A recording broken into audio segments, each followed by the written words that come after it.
Oi pessoal, tudo bem? A gente já falou um pouquinho sobre função, as noções de função, função afim, e hoje a gente fala de função quadrática. Para exemplificar a função quadrática, eu trouxe aqui um exemplo.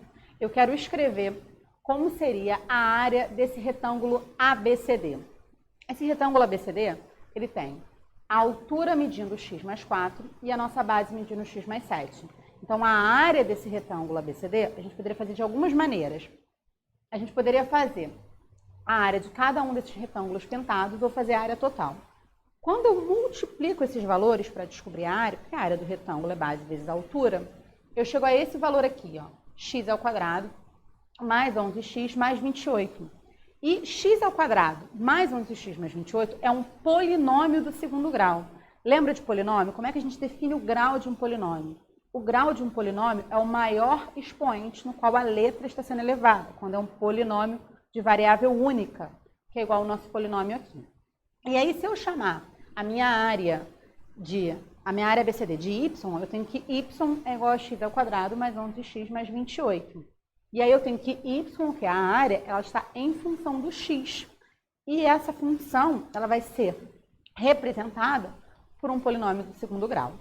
E aí, da onde vem essa palavra da função quadrática? A função quadrática, ela vai ser toda função que ela pode ser escrita como uma lei da seguinte forma: f de x ou y é igual a ax ao quadrado mais bx mais c, onde a, b e c são números reais e o a precisa ser diferente de zero, mas ele pode ser qualquer número real diferente de zero. O gráfico dessa função quadrática, ele é uma parábola, que é esse desenho que está aqui, ó. Ele é sempre representado por uma parábola. O que vai definir a minha parábola? Como é que vai definir as características da minha parábola? Através dos coeficientes dessa equação e também através de uns cálculos que a gente vai fazer um pouquinho mais para frente. Olha só. Primeira coisa que a gente, quando olha para a minha função do segundo grau, eu já consigo definir qual é a concavidade. A minha parábola tem uma abertura. Essa abertura ela pode estar para cima ou para baixo. Essa abertura vai estar para cima se o meu coeficiente A, que é quem acompanha o x ao quadrado, ele for positivo.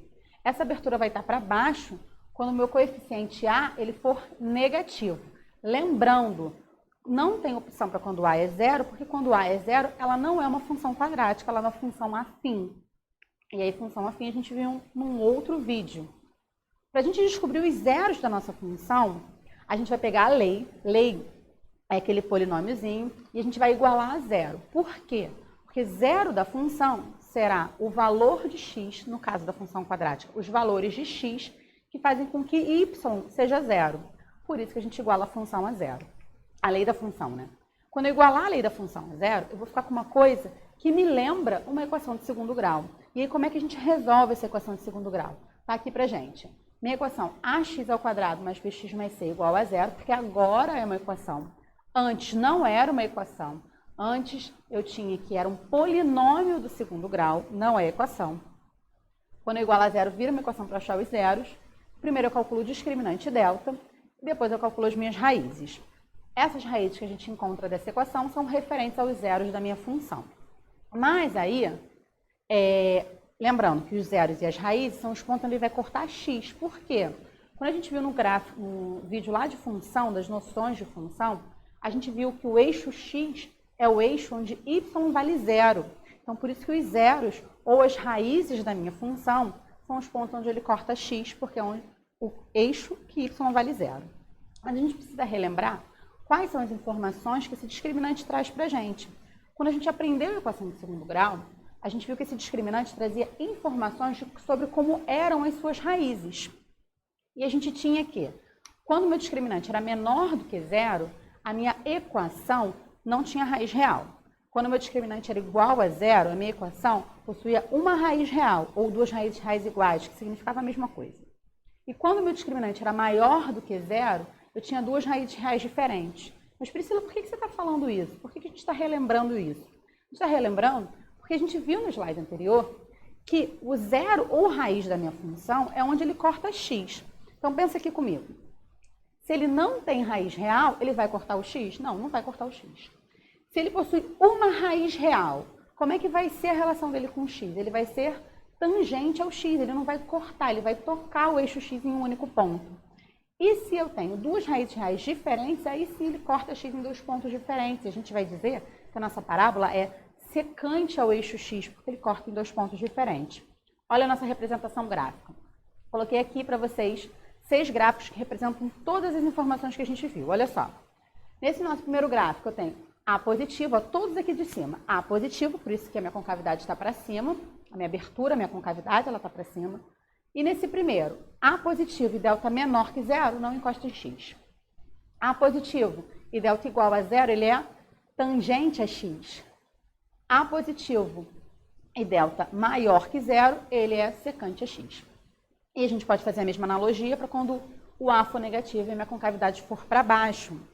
Eu tenho A negativo, discriminante menor que zero. Não toca no x, mas ele está na parte inferior. A negativo e meu discriminante zero. Ele é tangente a x, mas na parte inferior também. E aqui ele é secante e com a concavidade para baixo. Outra coisa muito importante dentro da minha função quadrática é o vértice da parábola. Trouxe aqui para vocês uma parábola bem geral. Já sei, olhando para essa parábola, não sei a lei da função, mas quando eu olho e eu vejo que a concavidade está para baixo, eu já sei que o A é negativo, porque a gente viu que o A indica a concavidade.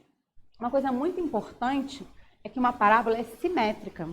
E qual vai ser a simetria dela? A simetria dela vai ser exatamente o ponto em que ela muda o seu sentido. Se essa minha concavidade está para baixo, significa que a minha parábola cresce, cresce, cresce, cresce, cresce, chega num ponto que ela não cresce mais e ela começa a cair. Esse ponto em que ela muda o sentido dela é chamado de ponto do vértice. Ele tem coordenadas x e y. Esse é o ponto de simetria. Tudo que aconteceu antes dele vai acontecer depois. Esse ponto recebe o nome de máximo e mínimo de acordo com a concavidade da minha parábola. Quando a minha concavidade é para cima, eu tenho um ponto de mínimo. Por quê? Porque eu vou caindo, caindo, caindo, caindo, chega um ponto que eu não desço mais e mudo a direção e começa a subir. Então, ele vai ser um ponto de mínimo, porque não existe ninguém menor do que ele. Quando a minha concavidade for para baixo, ele vai ser ponto de máximo, porque eu vou crescer, crescer, crescer, crescer. Chega num ponto que eu não cresço mais, eu começo a cair. Muito cuidado, em alguns problemas de função, a gente acha que ponto de máximo e ponto de mínimo está se referindo ao x que representa aquele vértice ou ao y que representa aquele vértice. Na verdade, não. Máximo e mínimo depende de como é a concavidade da sua parábola, que define o tipo de gráfico. Então, muito cuidado quando vocês forem analisar esse tipo de caso. Mas como é que, Priscila, a gente calcula essas coordenadas desse vértice? As coordenadas desse vértice vão ser o seguinte. Como é um ponto de simetria, para a gente achar o x do vértice, basta que a gente faça uma média aritmética entre as raízes. E aí, se você falar assim, mas isso aí vai ser muito difícil, tem alguma coisa que a gente lembrar rápido? Seguinte, o x do vértice vai ser menos b sobre 2a. Olha para a sua função, olha para a sua lei da função, identifica os coeficientes x do vértice menos o coeficiente b dividido por 2 vezes o coeficiente a. E o y do vértice menos delta sobre 4a. Essas duas contas servem tanto para calcular o máximo quanto para calcular o mínimo. De novo, máximo e mínimo só vai depender da concavidade da sua parábola. Beleza, pessoal? A gente vai fazer uns exercícios sobre isso, fixar esse assunto, verificar quando a gente calcula um ou quando a gente calcula o outro. E a gente se vê no próximo vídeo. Até mais.